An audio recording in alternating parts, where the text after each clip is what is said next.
একটা সোলার কত বছর চলে? 5 বছর, 10 বছর, 20 বছর নাকি তারও বেশি? এই প্রশ্নের উত্তর তো অবশ্যই আজকের ভিডিওতে বলবো। পাশাপাশি এটাও বলবো একটা সোলার যদি 5 বছর চলে সেটাকে 10 বছর কীভাবে চালানো যায়। আমরা অনেকেই বাড়িতে বিদ্যুৎ খরচ বাঁচানোর জন্য ভেবেছি বাড়িতে সোলার প্যানেল ইনস্টল করব, কিন্তু কখনো সেইভাবে খোঁজখবর নিয়ে দেখিনি যে একটা সোলার প্যানেল একটানা কতদিন চলে, কিংবা এর আয়ুষ্কাল কত, কিংবা কতদিন টিকবে। সাধারণত প্রতিটা কোম্পানি তারা দাবি করে যে 20 থেকে 25 বছর অনায়াসে চলে যায়। প্রতিটা কোম্পানি ওয়ারেন্টিও দেয় 20 থেকে 25 বছরের। বিভিন্ন কোম্পানি আছে, টাটা, আদানি, লুম, বিক্রম, বিভিন্ন কোম্পানি রয়েছে। তবে কম বেশি প্রতিটা কোম্পানি 20 থেকে 25 বছরের ওয়ারেন্টি দেয়। কিন্তু এই ধারণাটা একেবারেই ভুল যে ওই একটা সোলার একটানা 20 থেকে 25 বছর চলবে। কোম্পানিগুলি সাধারণত ওয়ারেন্টি দিয়ে থাকে যে ওই সোলারটা খারাপ হওয়ার 20 থেকে 25 বছরের নিচে খারাপ তো হয় না, কিন্তু পাওয়ার জেনারেশন কমে যায়। আগের বছর যা পাওয়ার জেনারেট করে, যদি একটা 1 কিলোওয়াটের প্যানেল যদি আগের বছর 1 কিলোওয়াট জেনারেট করে, তাহলে তার পরের বছর 900 কাছাকাছি চলে আসে, মানে অনেকটাই কমে যায়, ধীরে ধীরে কমতে থাকে। তার বেশ কিছু কারণ রয়েছে। এই সোলারগুলিকে সেইভাবে যেন মেনটেনেন্স করা হয় না, আর মেনটেনেন্সটা সত্যিই গুরুত্বপূর্ণ জিনিস। তার কারণ আমাদের ইন্ডিয়ান কান্ট্রিতে দেখা যায় বিভিন্ন ধরনের পাখি কিংবা তাদের মলমূত্র এই ধরনের জিনিসের ওপরে পড়ে, তাছাড়া ধুলোবালি এবং প্রচুর পরিমাণে ডাস্ট পড়ে এই জিনিসটার কিন্তু এফিসিয়েন্সি কমতে থাকে, এবং প্রতি বছর প্রায় 1% করে এফিসিয়েন্সি কমতে থাকে, একটা হিসেব অনুযায়ী জানা যাচ্ছে। তো ঠিকভাবে যদি মেনটেনেন্স করা হয়, পরিষ্কার পরিচ্ছন্ন রাখা হয়, তবে এর এফিসিয়েন্সি কমে না বলবো না, কমে অবশ্যই, কিন্তু খুবই সামান্য, সেটা খুব বেশি হেরফের হয় না। আর এমনকি 20 থেকে 25 বছর কি তোমার 30-35 বছরও চলে যেতে পারে অনায়াসে। আর এর ডিউরেবিলিটি নিয়ে যদি কথা আসে, এটা খুব সহজে ভাঙে না।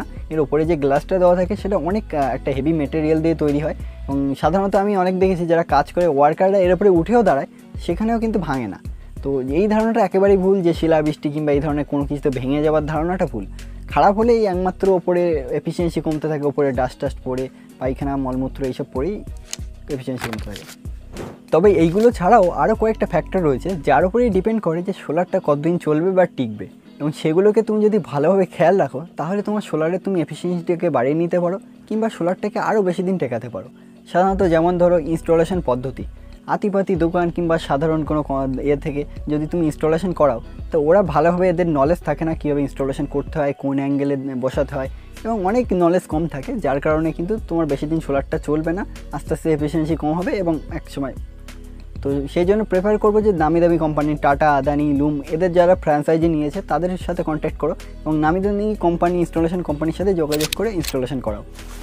সেকেন্ড হলো জায়গা চুজ করা, যে তুমি যে ছাদে কিংবা কোথাও সোলারটাকে বসাচ্ছ, সেই জায়গাটায় আশেপাশে খোঁজখবর নিয়ে দেখতে হবে, পাশে দেখতে হবে যে সেখানে কোনো গাছ রয়েছে কিনা, এবং গাছটা বড় হচ্ছে কিনা ধীরে ধীরে, সেইগুলো খোঁজখবর নিতে হবে। কেননা গাছের পাতা পড়লে ময়লা তো পড়ছেই, পাশাপাশি ছায়া, শ্যাডো হলে ঠিকভাবে জেনারেট করতে পারবে না।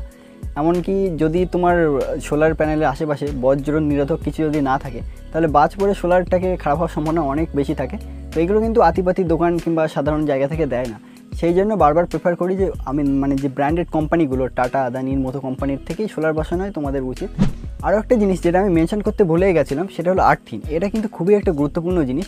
সাধারণ কোম্পানি যারা ইনস্টল করে তারা কিন্তু এই দিকে অতটা নজর দেয় না, কিন্তু এর ফলে আমি অনেক জায়গায় এমন ঘটনাও শুনেছি যে ইনভার্টার ব্লাস্ট করছে, আগুন ধরে যাচ্ছে, এমন ঘটনাও হয়।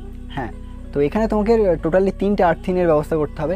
একটা আর্থিন থাকবে যেটা বজ্র নিরোধক, সেটা একটা আলাদা আর্থিন থাকবে।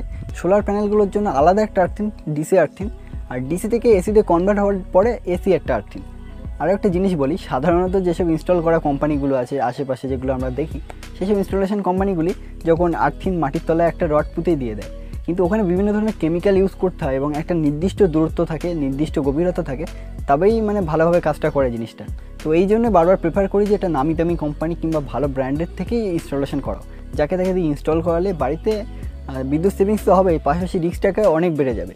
কয়েকদিন আগে একটা ঘটনা শুনছিলাম যে সাধারণত আর্থিন ফল্টের কারণেই ইনভার্টার ব্লাস্ট করেছে। তো সেই কারণে একটু সব দিকে নজর রেখে করো। আপনি হয়তো আমার এই ভিডিওটা দেখছেন তার কারণ আপনি আপনার বাড়িতে সোলার প্যানেল বসাবে বলে ভাবছেন, কিন্তু একটা জিনিস মনে রাখবেন যে এই বিভিন্ন কোম্পানি যে সোলার প্যানেলগুলো ইনস্টল করে, তারা নিজেদের স্বার্থে, নিজেদের লাভের জন্য যতটা প্রয়োজন তার চেয়ে বাড়তি লাগিয়ে দেয়, আর অনেক সময় যতটা প্রয়োজন তার চেয়ে কম লাগিয়ে দেয়, এবং যার কারণে ঠিকভাবে প্রতিটা জিনিস চলে না।